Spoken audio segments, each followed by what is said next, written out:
30 მარტს საკრებულოს სხდომა გაიმართა.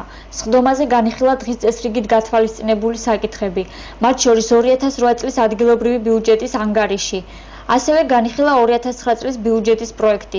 ბიუჯეტის პროექტში ცვლილებების შეტანის შესახებ განსხვავებული ვარიანტი წარმოადგინეს საფინანსო სარევიზიო კომისიამ. გაიმართა პოლემიკა. კენჭი ეყარა საფინანსო სარევიზიო კომისიის მიერ წარმოდგენილ ვარიანტს და ხმათა უმრავლესობით დამტკიცდა. ასევე დამტკიცდა ადგილობრივი გადასახადის შემოღების შესახებ და ხობის მუნიციპალიტეტის ტერიტორიაზე ადგილობრივი მოსაკრებლების შემოღებისა და მათი ოდენობის განსაზღვრის შესახებ დადგენილებების პროექტი.